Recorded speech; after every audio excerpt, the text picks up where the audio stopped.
everyone, and welcome to So Neighbor Asked, a monthly series from Mountain State's Legal Foundation, where our attorneys answer your questions about the law, the Constitution, and the principles of liberty. I am your host, Stanton Skrjanik. I'm the communications manager here at Mountain States. Before we begin, I wanted to express who we are as Mountain States. We are a public interest nonprofit law firm dedicated to restoring those rights in the Constitution. And at zero legal cost to our clients. We work from our beautiful headquarters here in Colorado, working to fight for economic liberty, the right to keep and bear arms, free speech, and equality under the law. We litigate crucial cases across the entire country and at every level, seeking to establish precedent that will make a true difference in our country. I am joined today by Mountain State's own director for the Center to Keep and Bear Arms, Brian Abbas. We're also joined by a very special guest, and I'm going to let Brian do the introductions. I'd like to introduce everybody to John Mertens. He is a partner at the Pia Hoyt law firm in Salt Lake City. He's an avid hunter, target shooter, outdoorsman, and future client. Like many other lawyers, he's always striven to be on the right side of the law. And the ATF keeps making it harder and harder for just law-abiding, regular people like John. Well, thank you very much. So, John, you got any plans for Memorial Day? Actually, I'm heading out to do a little camping. So looking forward to that. A nice weekend of camping. Yeah, absolutely. I always love it. And hey, we got the day off, so that's always pleasant. Do you got any plans, Brian? Nothing too exciting. I might end up going and doing some hiking, but we'll see. Always a beautiful time to hike in Colorado. I'll have to be back in Missouri, so I'll get to enjoy the beautiful Missouri. So, Missouri rivers, it's always a good time for a good lounge on the river. For our viewers here online, after we chat here for about a half hour or so, we're going to take some questions in the Q&A. If you're on Zoom here, there's a little button down called Q&A where you can ask your questions. And if you're on Facebook, you can ask your questions in the comments. I can't promise I get to everyone, but I'll do my best. And in anticipation of your questions, I want to say thank you. We always value them. So let's get started. Let's get to our question. So a neighbor asked, what's wrong with the ATF? What's up with these guys? I mean, Brian, you're our Second Amendment director, and I'm glad you're here because I have a vague understanding of who these guys are, of what they kind of do. And the only thing I can come up with is that the ATF just kind of makes life miserable for gun owners. Who are these guys? Well, that is pretty much what they do, is make life miserable for gun owners. But so the ATF likes to pretend like they were around since about 1789, since that was the first alcohol tax passed by the United States. However, the ATF as we know it today was actually created in about 1972.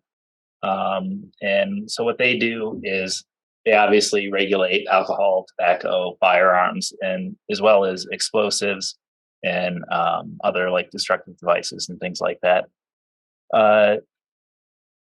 Before 1972, essentially all of the taxes that dealt with alcohol, tobacco, firearms, all of that stuff was all dealt with by the IRS. So the IRS actually handled everything up until 1972, and then the IRS became its own bureau. Wait. Tax collectors were in charge of regulating firearms? Because that makes sense. How? So essentially, the first major piece of firearms regulation was the 1934 National Firearms Act. And what it was is it was a law that was a tax that was essentially designed to make different firearm items too expensive for your average individual to actually be able to own. And it imposed a $200 tax, which might not seem like a lot now, but adjusted for today's inflation, it was well over $4,000 per item that you would get. And it establishes like a national list. So if you buy something that's an NFA item, you have to be registered on a list that's kept by what was the IRS, and now it's kept by the ATF. So like the poll tax from back in the day, it was trying to price out people from exercising their rights. That's the idea. Yep, that's exactly what it was. Okay, well, that's just dandy. John, you are an attorney yourself, and you're an avid practitioner of your right to keep and bear arms. What's the ATF been up to? These guys that like to pretend that they've been around forever, but are really just the new kids around the block. What are they up to recently? Well, I think we'll start with what they've always been up to, and they're still up to it. They are the federal agency that issues and regulates licensed firearm dealers. So most of your firearm stores, FFL, federal firearms licensees, where you might go to buy firearms. And then, like Brian was talking about, there's NFA items, things that are considered firearms in the NFA, and of course, since it's a federal law, the word firearm in the NFA doesn't actually mean firearm the way anybody on this call is probably thinking. It refers to short-barreled rifles and shotguns, but not longer-barreled rifles and shotguns. It refers to suppressors, even though they don't have any moving parts.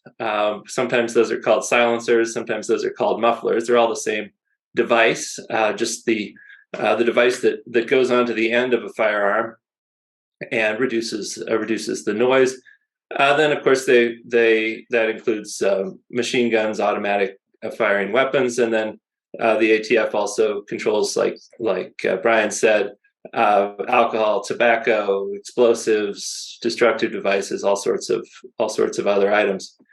But then part of your question, I think, is what are they up to now? So they've been doing that, and they're still doing that. What are they up to now, though? The ATF has made over the last few years, the last couple of administrations, has made some crucial changes in the way that they look at firearms and firearm components. So several years back, the ATF redefined something called a bump stock. Many viewers may be familiar with this device, maybe not. It is a special shoulder stock that goes onto your rifle, and it allows the rifle to move back and forth. That allows you to rapidly press the trigger. It makes it fire more quickly, or can make it fire more quickly. You still have to pull the trigger every time, but it makes it a little easier for you to do, at least as I understand it. I don't actually. So it doesn't magically make a semi-automatic rifle into some magical machine gun, right? It's a little bit quicker. It's still manual firing, right? Still manual firing. Definitely seen how these work. It allows the rifle to slide back and forth about an inch or so in your hand, and so it slides back and then it slides forward, and your finger, you can pull the trigger again with your finger. It just makes it a little easier for you to fire quickly. So the ATF decided that even though it had issued letters, it had issued rulings saying that this did not convert a rifle to a machine gun. For the reason that under the statute, a machine gun fires multiple rounds for every pull of the trigger. This firearm still, it's one bullet, one pull of the trigger, one bullet. But they redefined those to be machine guns. There's been litigation about that issue, still ongoing. And then more recently, in the current administration, the ATF has redefined AR pistol braces. These are devices that attach to the back of an AR-15 pistol, and they strap it to your wrist to stabilize that firearm, which is a fairly large pistol. So I'm kind of getting the idea here. So there's a lot of different little pieces, like the bump stock, the pistol brace. Help me understand something here. They're trying to either regulate or redefine these things. Do they have the authority to do this? Is there some law that allows them to do that? Like, how did they get here? How do we get to this in the technical weeds kind of thing? So there's essentially a few things. So the 1934 is actually still, NFA Act is actually still in effect. And what that was designed to do is it was designed to prosecute gangsters back in the 1930s, because after Prohibition, so essentially, we had Prohibition, which caused a whole huge increase in crime, including gangsters, some of which used machine guns. And then so Congress passed the NFA thinking that would actually change things. And it's actually kind of funny because the NFA as a law was originally designed to outlaw handguns. Because Congress said that, they might find a machine gun, but what's always found at these crime scenes is I think 6 to 12 handguns. somebody actually wrote a really interesting article on it that we can link to later. But yeah, it's just kind of amazing that a law. So this law from the 30s designed to combat prohibition style gangsters Yes. is the same law that the ATF gets its authority to tell regular, peaceable, non-gangster Americans that you can't put a piece of plastic on your pistol. Is that right? Is that what I'm trying to understand here? Yeah. So essentially, a law originally written in the 1930s to go after gangsters. In fact, I don't even know that it was ever actually used against any gangster prosecutions, but that law is now being used against American citizens almost 100 years later. For the record, how many Americans, give or take, have something like a pistol brace? So there's anywhere, but so the Congressional Research Service, which is actually kind of seen as the most authoritative and nonpartisan entity when it comes to actually coming up with statistics, because they provide those directly to Congress, so lawmakers can actually make their decisions based on actual statistics. They say that, and this was their report back in 2021, they said that there was anywhere between 10 and 40 million pistol braces out there in the United States. And keep in mind, there are 5 companies that have been in full production since then. So in the ballpark, millions of Americans have this, and millions of Americans, what are they at risk of just really heavy fines? Or if this goes through, are they going to be, is this something worse than a fine? John, I believe you know the answer to this. Yeah. So if what the ATF has done by redefining they've redefined these pistol braces as shoulder stocks, and that's what makes something a rifle, is that it has a shoulder stock. So they're taking something that they have agreed for years is a pistol, and thus is not part of the NFA, and they suddenly say, well, okay, now it's actually a rifle, so now it's part of the NFA. So you need to register it. You need to pay the $200 tax to register it. And if you don't do that, you're subject to the standard penalty, which is $250,000 of fines. And off the top of my head, I want to say 10 years in prison as the maximum sentence for a single violation of that law. Whoa. So by magically just kind of going through the gymnastics of saying this wasn't a rifle, but now we're magically saying it is a rifle. And now that it's a rifle, the law allows us to regulate it. And if you don't do it, we say you're a felon. That can't be at anywhere near lawful. Yeah, so I mean, the ATF did that with the bump stocks, which is why John was talking about it earlier. You know, this isn't the first time that they've done something like this on a major scale and not really cared about who they would turn into a felon.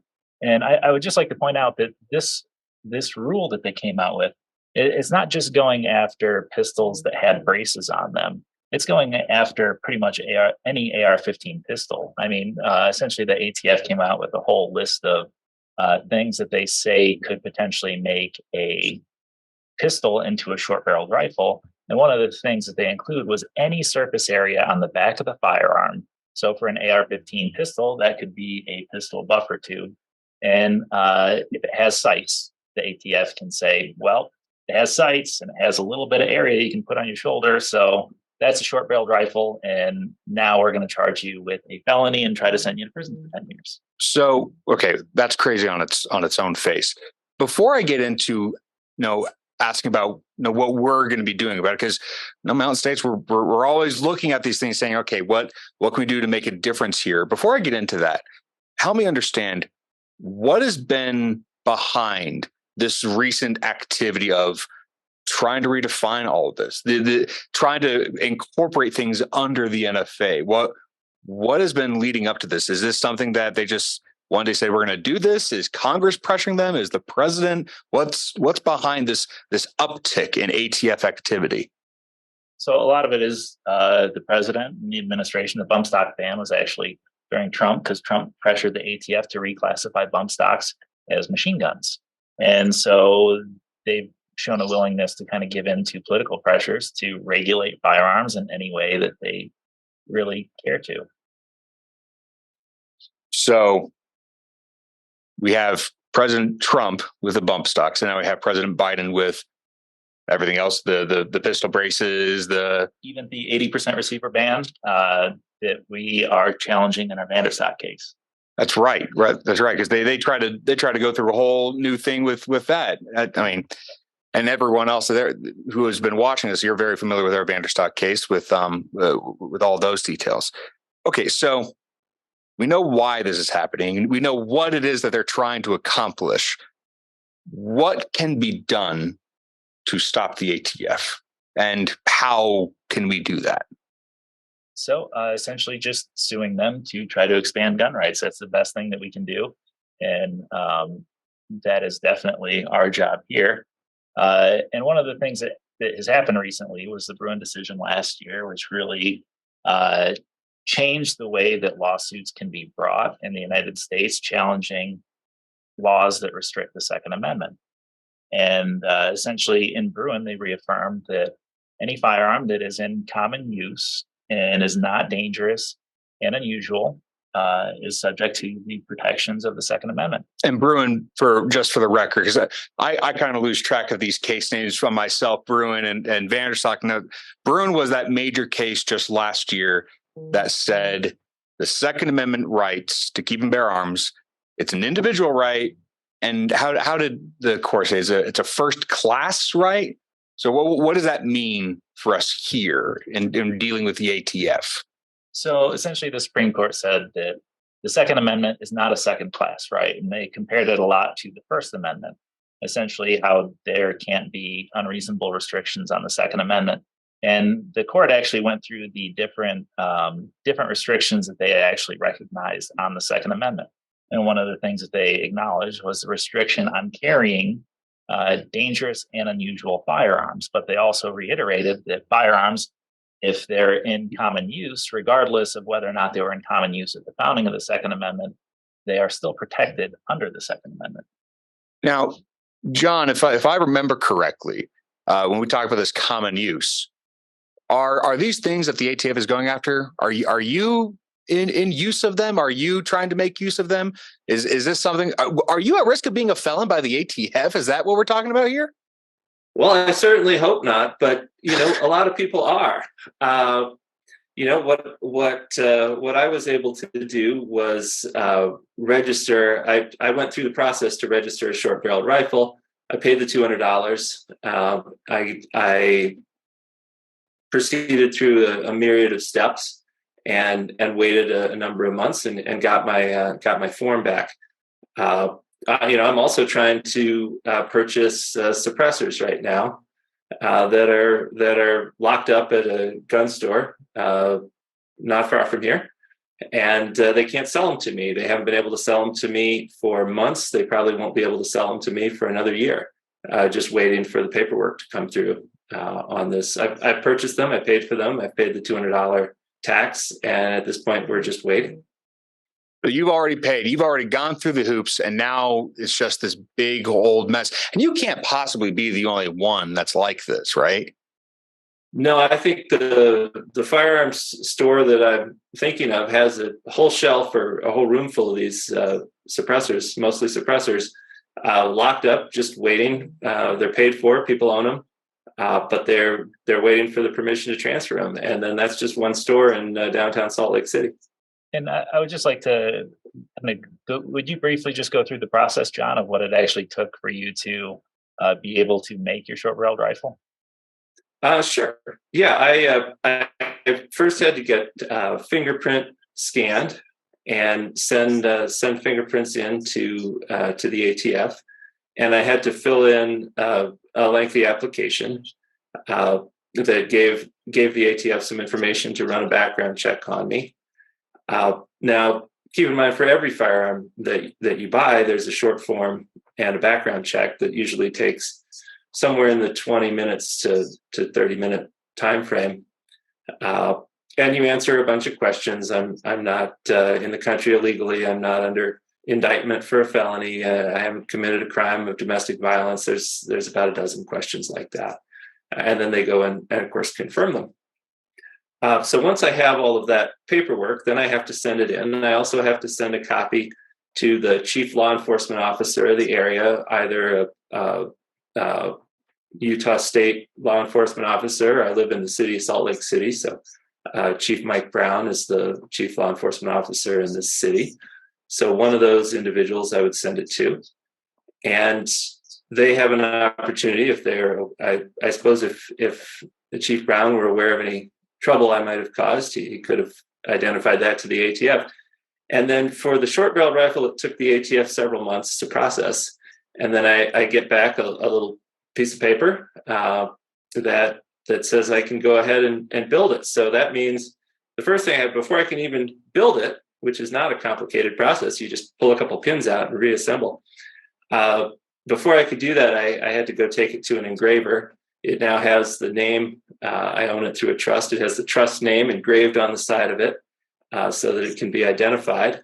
And, wait.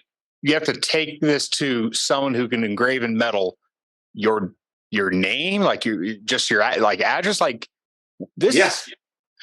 So gone are the days where you can just own something. You have to go through various different commissars and different agencies to make this work. Well, and John, what do you have to do if you want to move or take it to another state?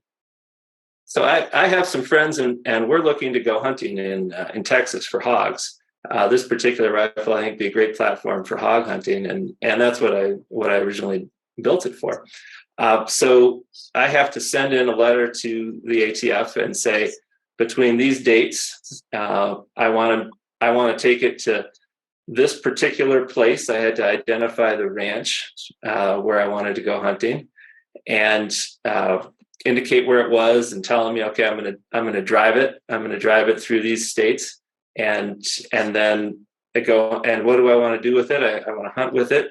A handful of questions to answer, and then they get back to me. And until they get back to me, I can't move it. And in fact, I actually, based on my discussion with my friends, I put the wrong ranch down, so I had to do this twice.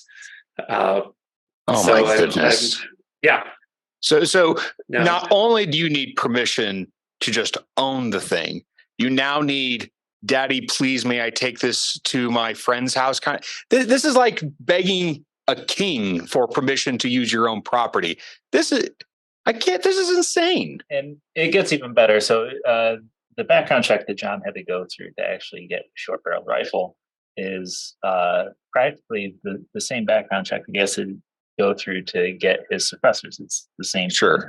So there's no real reason why he should have to wait a year. He's already legally allowed to own NFA items. He showed that he's actually complying with the law, that he's a law-abiding citizen, never been convicted of any crimes, and yet still they won't allow him to possess the other NFA items without waiting up to approximately about a year. All right, so let me just summarize what I think is going on here. We go through, and by we, I mean Mountain States through its Amicus and a bunch of other organizations. We go to the Supreme Court last year in Bruin, and we get this major precedent, this major win of saying the right to keep and bear arms is a first-class individual right. And now we're here talking about these really technical, bureaucratic red tape things. What is the next step? What's the next big thing? What's the next Bruin? What is this? Just have to go after the procedures of the ATF, or do we go after something bigger than the ATF? Well, I think now it's clear because so with the NFA registry, essentially the ATF publishes how many items of short-barreled rifles, firearm mufflers, etc., are all on the NFA registry. And so what we learned from that is that from 2019 to 2021, there were about 750,000 new suppressors entered onto the firearms registry. Okay. And so total, as of 2021, we had 2.5 million suppressors on the NFA registry. And it's been 2 years since the last count by the ATF. So there's probably another 1.5 million on the registry today if the ATF decides to publish its numbers. So essentially what we can do is we can start suing the ATF to say that not only are short-barreled rifles in common use now because the ATF declared pretty much every AR-15 pistol out there in the United States as an illegal short-barreled rifle. And because we have, over 2.5 million suppressors out there on the NFA registry, it's clear that they're in common use. And so as per the Supreme Court, even though something was once considered dangerous and unusual, it's no longer considered dangerous and unusual because it's in common use. Right. And we haven't seen any catastrophic prohibition era violence. So they're probably not even all that dangerous to begin with. So, okay. So it's more than just trying to get the ATF to revise its procedures and its processes to make it easier for you to exercise your right. It's about getting them to recognize what the NFA actually does and what it does not do. Yep. And I would like to point out a couple of things. First off, there was actually a ATF deputy director that was actually in favor of trying to remove suppressors from the NFA because they're just so rarely used in crimes. And I think he said that over the course of over 10 years, there were only 6 crimes that they actually prosecuted involving suppressors. And we're talking like if you get convicted of a crime with the suppressor, it's like a 30-year mandatory minimum. So you're facing a redonkulous amount of jail time or prison time if you actually use one in the commission of a crime. 30. Oh my goodness. That's on top of everything else. Yeah. I mean, well, that's like if you're using it in a violent crime. So essentially, if you were to use a suppressed rifle to commit assault or something like that, or to commit a robbery, then it's a mandatory minimum of like 30 years in the federal penitentiary. Jeez. Okay. Well, that's just cheerful. What's Mountain State's plan?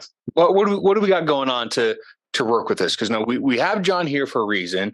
You're our Second Amendment director. What's the game plan? What do we do to make this better? So we're planning on suing the ATF to hopefully make the Supreme Court recognize that both short-barreled rifles and firearm mufflers are in common use. And one thing we see with firearm mufflers is essentially they were around since 1899, and from 1899 to what was it to 1934, there were essentially no crimes really recognized being with suppressors having been involved in any kind of recognizable crimes except for poaching. So one of the whole reasons why they were on the NFA was for poaching, because it's kind of insane. Okay, so prior to the law in 34, these are already common use. Yeah. Does that make the National Firearms Act itself the problem? I think it's a huge problem, especially considering what it regulated, what it was intended to regulate, and what it actually did. I mean, if we look at what's going on today, we know that criminals don't obey the law. Essentially, the only thing the NFA does is make it harder for law-abiding gun owners to comply with the law, especially when the ATF twists its definitions to try to redefine various things to turn law-abiding gun owners into felons. Okay. John, what's your optimal outcome here? We're coming to bat for you here. What is your desired end state after all of this is done and over with? So back in, I think it was in June, I was reading the Bruin case when everybody else was reading the Dobbs abortion case that came out I believe the next day.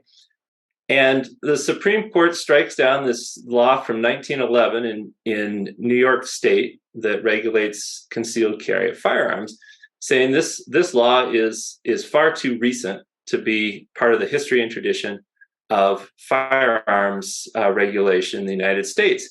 So once we have one of these firearms that's in common use, the Supreme Court says that it can be regulated in accordance with the history and tradition of firearm regulation at the founding, at the 14th Amendment ratification. So this 1934 National Firearms Law comes in and says, well, now we're going to regulate for the first time ever, we're going to regulate the amount of noise that these devices make. We're going to regulate the barrel length and other things. And we're focused on those two things right now. So what I'd like to see is a ruling from the court, whether it's a circuit court or if this gets to the Supreme Court, a a ruling that says, we can't treat firearms differently based on these barrel length issues. You buy a firearm, a rifle with a 15-inch barrel, a 19-inch barrel, a 28-inch barrel, or a 10-inch barrel, and you just go through the same straightforward process. Like I said, takes 20, 30 minutes to run through. Go down to your firearms dealer and just buy one if that's what you want to do. And then when you want to go to Texas to go hunt hogs, you do exactly what I did a couple of years ago with the non-NFA firearm. I just locked it in a case, threw it in the trunk, and drove on down the road. Yeah. What a novel concept. Doing what you want in a free country, right? Exactly. And the same thing with suppressors. The ability to just, people think these things make a little pew pew noise. No, they make the jet engine sound more like a jackhammer. And it's just a little easier on the ears. Sometimes it's hard to wear the kind of bulky hearing protection I like to wear at the shooting range when I'm out crawling through the bushes and looking for animals. Yeah, it's not like it's some John Wick movie where it's a nice quiet sound. It's still quite loud. It's just not, catastrophically loud. Yeah. And John's exactly right. It's the decibel level of a non-suppressed firearm is that of about standing right next to a jet aircraft. And then when you put a suppressor firearm muffler on it, it reduces the sound to about the sound of a jackhammer. It's still very loud. Yeah, it's still not hearing safe, but it makes it a little bit more hearing safe. I mean, I can't tell you go to a gun show or any kind of event with some old timers that, have been out shooting their whole lives. And one of the common things is you try to talk to somebody and it's like, huh? What? I'm sorry. Can you say it again? Oh my goodness. John, you laugh. You must experience it quite a bit yourself too.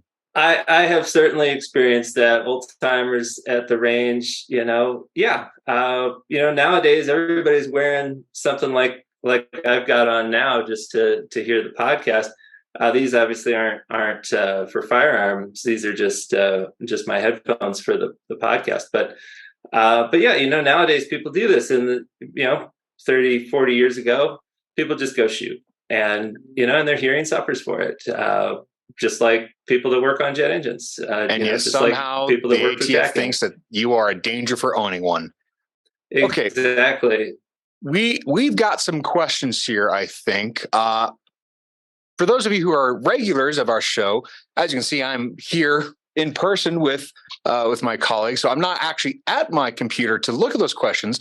So we have our very esteemed director of operations. He's helping us out here. He's going to get us some questions here for us.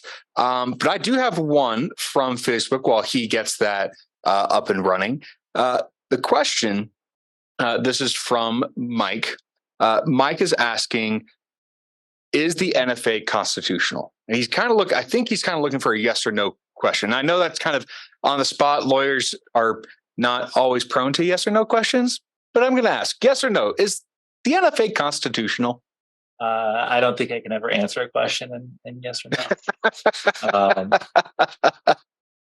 So I think so. The correct answer is the Supreme Court has said that essentially the NFA is constitutional as it relates to dangerous and unusual firearms. Okay. What we have here with short-barreled rifles, even though that's just kind of a misnomer, is that they're actually less dangerous than either pistol versions of the same firearm or full-length rifle versions of the same firearm.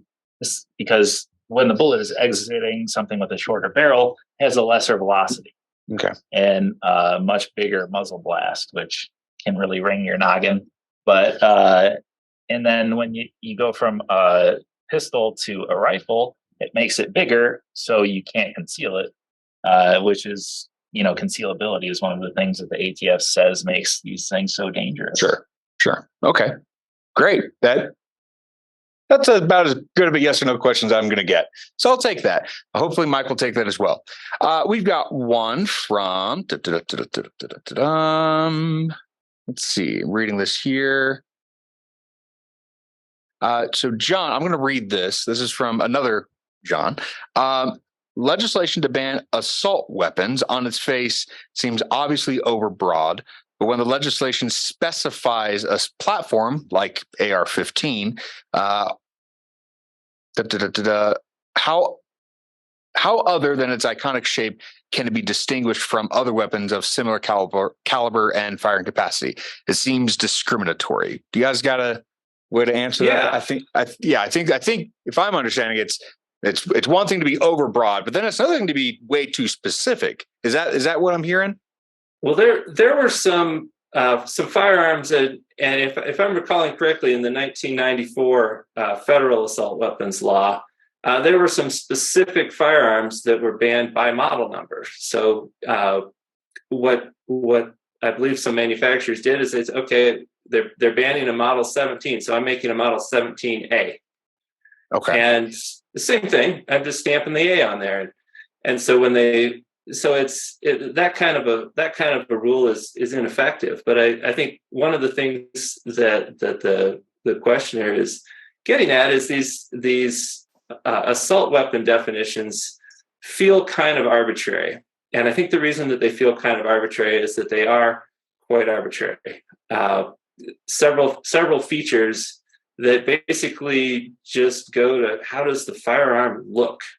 They're not functional features. They don't have anything to do with the muzzle velocity. They don't have anything to do with the energy or what the firearm can do. They just say, features that make it kind of, for lack of a better term, look scary. Yeah, right. Scary must be bad, right? I mean, sure. That's the definition of childish logic. Oh yeah. All right. I got another question here. This is from Chuck. It looks like, so I think this might have just happened while we've been talking or right around before it. Apparently there's a recent injunction that has been staying the brace rule, the one that we were talking about not too long ago. I don't think so. I'm going to answer Chuck here. I don't think we've had a chance to look at that yet, unless Brian, you have. So there was something that came out yesterday enjoining the enforcement of the brace rule only with regards to the plaintiffs in one case, and that was it. So it didn't expand to the brace rule overall. It was only to just those plaintiffs in that one case. Okay. All right. And we were hoping to make it much broader, right? Major changes for the whole country. Exactly. Absolutely. Okay. So hopefully that answers your question there, Chuck. We can maybe talk about that. Maybe I can get you in touch with Brian here later and we can get more clarification for you. Last one I think we'll take for our questions here. Let me scroll through here. Oh, this is an interesting one. Sarah is asking, we've been talking a lot about the NFA, been talking a lot about different rules that the ATF been passing. What's one rule, and this is kind of a fun question, that's why I kind of like it. What's one rule that we haven't discussed that you also just really, really can't stand? Well, John, if you have anything comes to mind, I'll let you go first. Sure.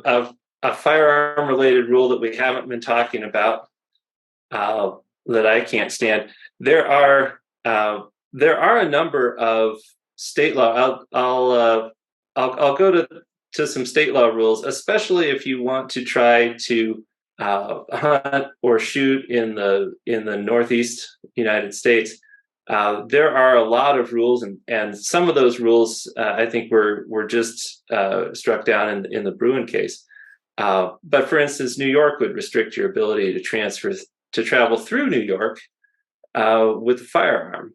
And so if you live in a state like say Utah, and you want to hunt in a state like say Maine, and maybe you're not flying directly to Maine, you're driving across the country, you're driving through New York. Those are a series of state law rules that I would say fit that category.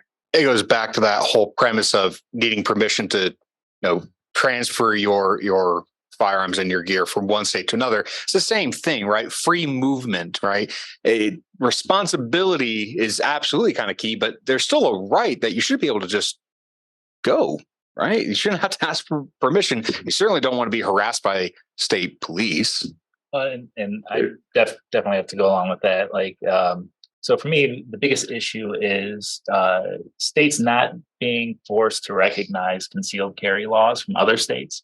So essentially, there's just this kind of whole 14th Amendment issue, right? Where you have like some states don't issue concealed carry licenses to people who are not residents of their state, or they restrict the ability of other citizens of other states that have concealed carry licenses from being able to travel through their state. And so it's really frustrating because if you have a lawful concealed carry license in one state, you might be going through another state and have to disarm. It's incredibly frustrating, and it doesn't really make any sense in today's day and age, because in order to get that concealed carry license, you usually have to go through an extensive background check, and studies have shown that the criminal activity that concealed carry license holders are engaged in is lower than that of law enforcement officers.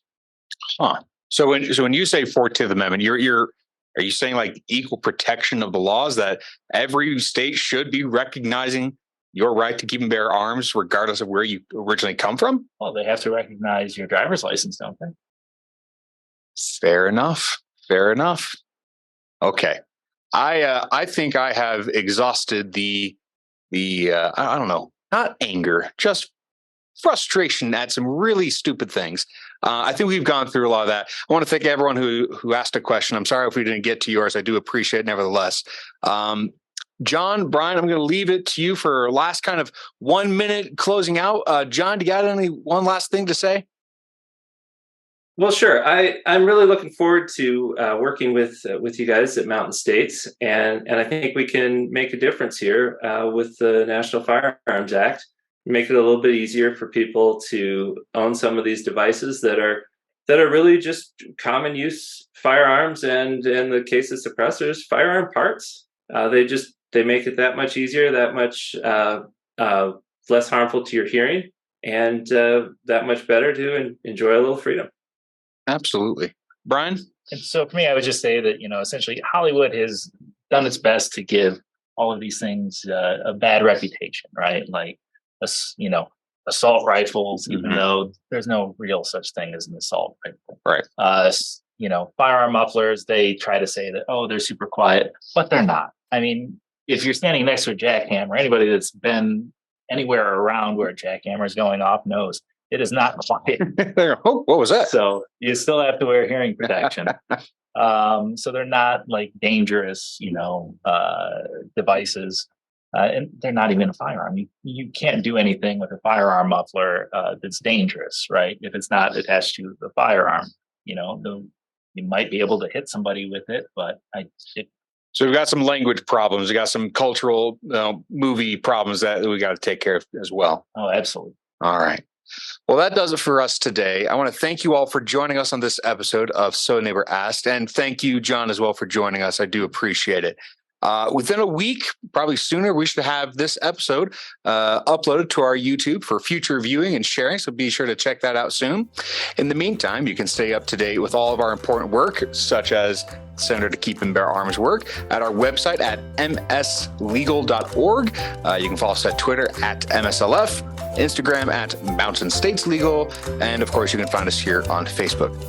Thank you again all for joining us, and we look forward to seeing you next month. Have a good day. Bye-bye.